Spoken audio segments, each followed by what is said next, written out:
Hello children's, आज हम English की एक्टिव और पैसिव वॉइस की क्लास सेकेंड लेने वाले हैं। कल मैंने आपको जो है वो वॉइस बता दिया था, है ना। कल मैंने वॉइस के बारे में चर्चा भी कर ली थी और आपको बता दिया उसकी डेफिनेशन क्या होगी। उसके बाद मैंने आपको एक्टिव पैसिव वॉइस में से एक्टिव वॉइस भी समझा दिया था कि इसकी डेफिनेशन क्या होती है ना। एक्टिव वॉइस की डेफिनेशन क्या होती, तो in the subject in performing the action then the verb is said to be the active voice. यानी कि इसका मतलब ये कि जब कर्ता स्वयं ही किसी काम को करता है तो उस वाक्य में उपयोग होने वाली वर्ब को क्या कहते हैं अपन, एक्टिव वॉइस कहते हैं, है ना। इसमें सबसे ज़्यादा किस पर ध्यान दिया जाता है, सब्जेक्ट पर। अब आगे अपन पढ़ते हैं आज पैसिव वॉइस। पैसिव वॉइस की डेफिनेशन क्या है। पैसिव वॉइस की जो डेफिनेशन बनेगी वो ये बनेगी क्या, कि if the subject is having the action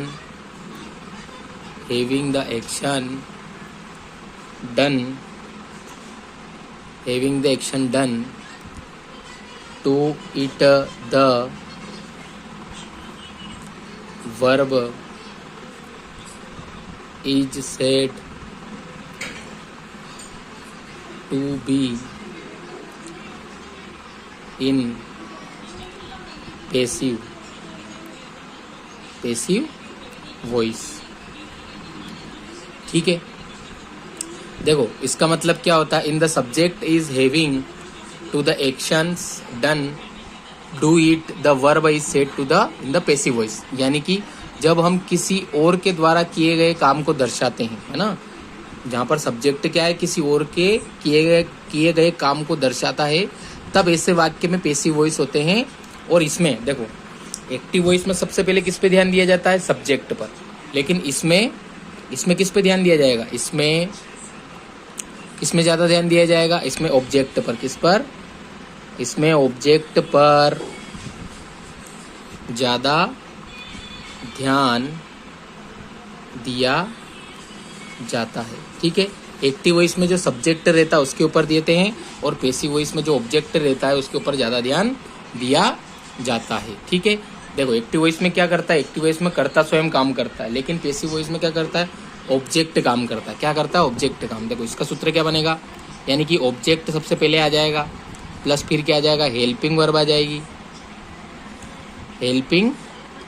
जाएगी, प्लस फिर क्या आ जाएगा, फिर आ जाएगा मेन वर्ब, प्लस फिर क्या आ जाएगा, बाय, फिर आ जाएगा आखिर में सब्जेक्ट। तो ये इसकी क्या बनेगी, ये इसकी इक्वेशन बनेगी। ठीक है, ये इसकी इक्वेशन बनेगी। ठीक है, अब इसका एक और पॉइंट होता है क्या, कि जब भी आप पैसिव वॉइस बनाते हो, जब भी आप क्या करते हो, पैसिव वॉइस बनाते हो, तो पैसिव वॉइस में हमेशा वर्ब की कौन सी फॉर्म यूज़ की जाती है, वर्ब की थर्ड फॉर्म। कौन सी फॉर्म, वर्ब की थर्ड फॉर्म ही आती है। ठीक है, जब भी आप पैसिव वॉइस बनाओ तो उसमें आपको वर्ब की कौन सी फॉर्म लगानी है, थर्ड फॉर्म हमेशा लगानी है। ठीक है, अब देखो इसके कुछ रूल्स होते हैं। ठीक है, इसके कुछ क्या होते हैं, इसके कुछ रूल्स होते हैं। जैसे कि अगर आपको एक्टिव से पैसिव बनाना है, पैसिव से एक्टिव बनाना है, ठीक है, तो उसमें भी कुछ रूल्स होते हैं। तो आपको ध्यान रखना है कि जब भी आप एक्टिव वॉइस बना रहे हो तो इसमें इस पे ज़्यादा ध्यान दिया जाता है, सब्जेक्ट पर ज़्यादा ध्यान दिया जाता है। इसका सूत्र भी क्या बनेगा, subject plus main verb plus object बनता है। लेकिन जब आप उसको पैसिव वॉइस में बनाते हो तो पैसिव वॉइस में क्या होता है, इसमें ऑब्जेक्ट पर ज़्यादा ध्यान दिया जाता है। इसमें ऑब्जेक्ट पर ज़्यादा ध्यान दिया जाता है। और देखो सबसे पहले जब आप एक पैसिव वॉइस बनाओगे तो ऑब्जेक्ट सबसे पहले आएगा, प्लस फिर हेल्पिंग वर्ब आएगी, प्लस फिर मेन वर्ब आएगी, प्लस फिर बाय प्लस सब्जेक्ट आएगा।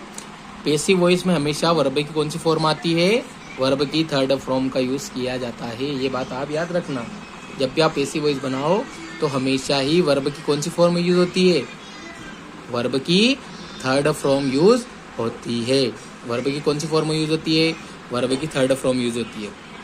देखो अपन कब कुछ सेंटेंस इसमें कन्वर्ट करने की कोशिश करेंगे। तो देखो जैसे अपन इसका एक एग्जांपल लेते हैं, पहले इसमें लेते हैं, क्या लेते हैं अपन, सिंपल प्रेजेंट टेंस के बारे में लेते हैं। सिंपल प्रेजेंट टेंस, देखो सिंपल प्रेजेंट टेंस में अगर आपको एक्टिव वॉइस बनाना है, सिंपल प्रेजेंट एक्टिव वॉइस बना तो क्या बनेगा, सब्जेक्ट प्लस वर्ब की फर्स्ट फॉर्म प्लस ऑब्जेक्ट, ये हो सकता है।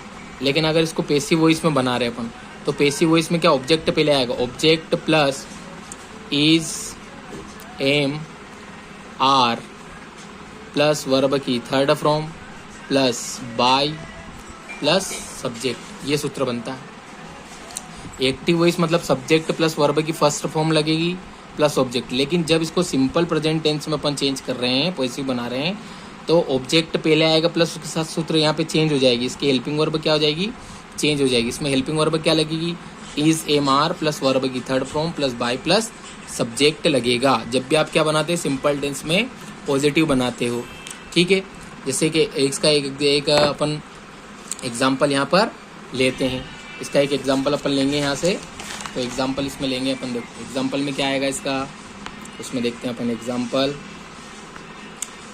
में मैंने लिया है कि रोहन, क्या लिया मैंने, Rohan place video games every Sunday. ये मैंने एक सेंटेंस लिया एक्टिव वॉइस का, रोहन प्लेस, क्योंकि रोहन देखो सब्जेक्ट है इसलिए रोहन पहले आ गया एक्टिव वॉइस, ये क्या है एक्टिव वॉइस, ठीक है। Rohan place video games every day. अब यहाँ पे देखो एस और येस का यूज मैंने आपको बताया कि उसमें वर्ब की फर्स्ट फॉर्म होगी, तो प्ले की फर्स्ट फॉर्म क्या, प्लेस है। अब लेकिन इसी को अगर मैं पैसिव वॉइस में बनाना चाहूँ, इसी को मैं अगर पैसिव वॉइस में बनाऊँ तो पैसिव वॉइस में क्या होगा, ऑब्जेक्ट पहले आएगा। तो ऑब्जेक्ट क्या दिख रहा है इसमें, ऑब्जेक्ट है नहीं, संडे कोई ऑब्जेक्ट नहीं है, ऑब्जेक्ट है उसका क्या, वीडियो गेम्स, क्या है उसमें, वीडियो गेम्स। तो इसका बनेगा देखो वीडियो गेम्स। अब देखो आर, यहाँ पे आर क्यों लगा, क्योंकि एस लगा हुआ, गेम्स गेम होता तो इज लगाते, तो वीडियो गेम्स आर।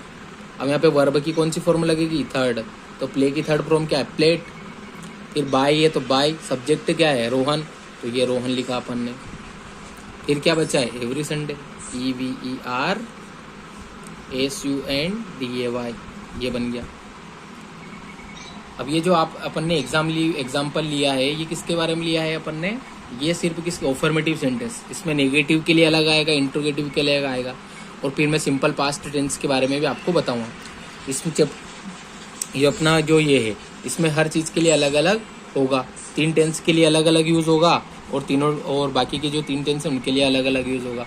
तो आज अपन ने पैसिव और एक्टिव वॉइस दोनों सीख लिए हैं।